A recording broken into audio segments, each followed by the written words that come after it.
I have this little orange sketchbook that I've been working on for several months, and I am finally close to completing it.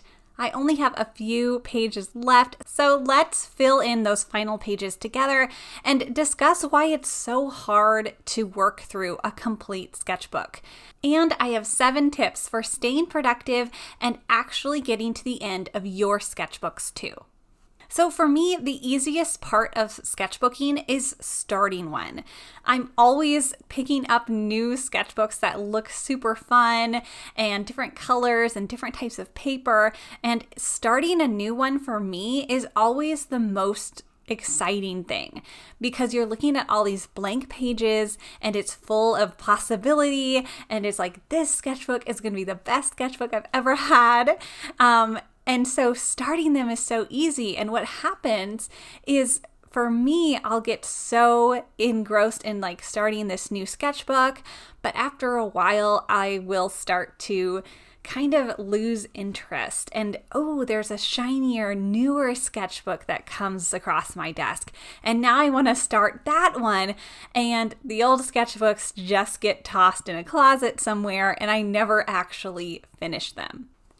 I feel like this is a pretty common occurrence for a lot of artists because completing a full sketchbook takes a lot of time, and it's hard to stay with one project like that for so long. And of course, every artist has a different pace and, will complete sketchbooks in different time frames. This year, I'm really challenging myself to actually complete all of those old sketchbooks that are just gathering dust right now. And since I've completed a couple of them, I have come to some understanding of what it really takes to get to the final page of your sketchbook. So I want to share some of those thoughts with you and hopefully encourage you to complete your sketchbooks as well. So my first tip is to know what complete means for you. For every single artist, complete is going to mean a totally different thing. But if you don't have a goal, you will never reach it. In every area of our lives, we need to have some sort of direction, some sort of North Star to guide us to some sort of destination. We don't even have to reach the destination all the time, but just having like a mindset of this is what I am valuing and what I want to go towards will help us tremendously. You don't even have to have a game plan all the time, but if you know what your goal is, you will inevitably end up in the kind of general areas you want to be in your life. But if you don't have a goal and you don't have a definition of what complete means to you, then you're just going to be in limbo. You're going to be just floating around and you'll end up somewhere wherever the waves take you, and it's probably not going to be where you want to be. So for you, maybe completing a sketchbook means you are going to fill in every single page and you're going to get to the very end of the sketchbook. Even a full page is going to be different artist to artist, so just know what that is for you. It might be one drawing on every page. It might be a whole sketchbook spread. Maybe you work with certain mediums where your markers or paints bleed through the paper. Maybe you only do like every other page. Whatever that is, all options are totally fine as long as you know what complete is for you. You might even say that having a finished sketchbook is when your project is over. Maybe you're working on one specific project and that sketchbook is going to be for that specific challenge or that specific goal. Like whatever it is, just write it down. Know what you're going towards. And so once you have that goal, have that definition of complete, then you can start looking at other areas of your life and how to fit your sketchbooking practice into your daily life. Because yes, my second tip is going to be open your sketchbook every single day. Now, you don't need to draw a masterpiece every single day. Just opening it counts, looking through it, thinking about it. You don't even have to put down any marks. But if you can put down a few marks every single day, just getting into the habit of opening it and putting something down, even if it's a small little doodle, That will just help you get used to doing a little bit every single day. Because marathons are not a sprint. We want to build habits in our lives where we're doing a little tiny bit every single day. And so that marathon is built up of tiny little steps, and you're going to do a little step every single day. And that's how things really get done. It's through the little things consistently. And to make sure you're actually opening up your sketchbook every single day, my third tip is to bring your sketchbook everywhere you go and get comfortable drawing in public places. Personally, this is something I struggle with. I do not like drawing in public, but in order to open your sketchbook, you need to have it readily accessible. So carry it in your bag, leave it right at your desk, have it in a place that is easy to grab, have a pencil or a pen or a quick, supply ready to go. Obviously, I know that not every single day you'll be able to open up all of your paints and all of your supplies and do a big, beautiful spread. But even if you just have a pencil and your sketchbook nearby, you'll be able to grab it and start doodling while you're in a meeting or while you're waiting on the train or anything that is like in your daily life. There are moments where you have time to actually open your sketchbook. Think about it as like the moments where you feel like you need to pull out your phone and look at your phone. Those are probably moments you could also open up your sketchbook. So if you have it with you, you will always have something to do and something to work on, and you can slowly build that sketchbook daily practice. Personally, I really love carrying my sketchbook around everywhere because if I come up with ideas, I want to jot them down quick. Otherwise, I will lose those ideas. And so just being able to draw a quick thumbnail or write a quick note is really, really important for me and my creative practice. My fourth tip to completing your sketchbook is to make messes. Your sketchbook isn't fragile. Don't treat it like some precious, perfect thing, which of course it is a very special object to all of us, but it's the process that is such a sacred creative endeavor and not the actual sketchbook itself. So get it dirty, draw things that look bad.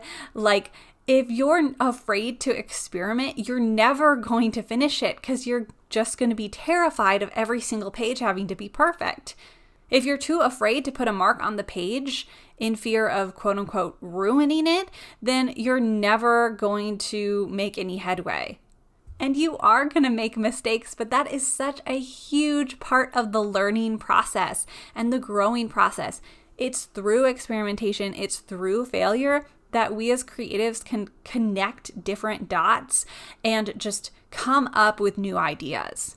Make those messes, let yourself try to experiment, and transfer those experimentations and those mistakes into other areas of your work. Tip number 5 is to become a chronicler.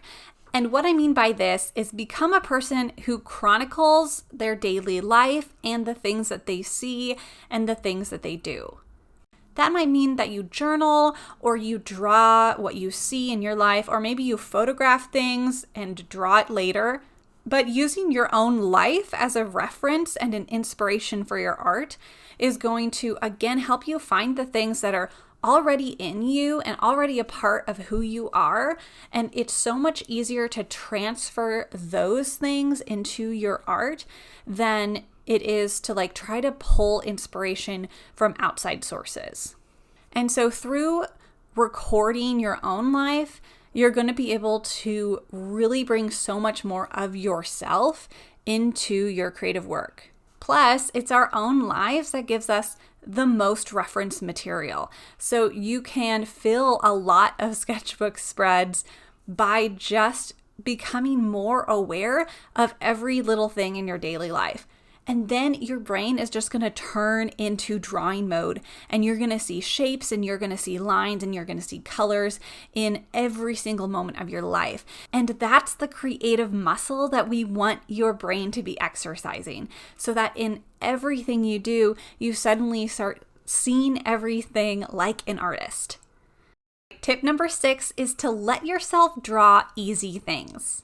It is okay and encouraged to draw the things that come naturally to you. Those things that are easier to draw are probably things that you've spent a long time drawing already, and are probably also things that make you excited about art. Of course, I want you to be studying material that you aren't familiar with and stretching yourself and learning new things, but also don't forget to come back to those safe, comfortable places once in a while so that you can feel confident in your art, so that you can just have fun and let yourself be loose and explore and just, be in that happy art making space. For me, I started drawing because I loved animation and loved anime. So I started drawing by just drawing lots of characters and lots of film ideas. And so when I go back to just drawing anime characters, it's so rewarding. Giving myself permission to draw within my comfort zone is like taking a little drawing vacation, and then I feel more refreshed and more motivated to keep learning the challenging things. So draw things that are fun, and that fun will motivate you to draw more and fill in your sketchbook more. Tip number 7 is to limit your projects. Only work on a handful of sketchbooks at a time. That isn't to say you can't have multiple sketchbooks going on, but focus on just, 2 to 4 at a time. If your time is split between too many things, you aren't going to see progress as quickly, and it's going to feel overwhelming. Plus, being able to focus on only maybe 1 or 2 projects keeps your brain focused on those things, and then you'll be able to make more headway in those specific areas. Specifically with sketchbooks, I'm trying to keep it to just 2 to 3 at a time so that I can have one that I travel with and one that I create, more paints with and something I really sit down with for a long time.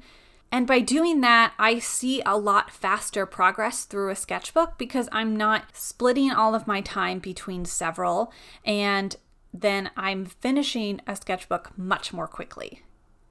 But of course, if you're staring at a blank page and don't even know where to start, I highly recommend you go and look at my Fill Your Sketchbook videos so that you can find prompts and ideas for things to draw.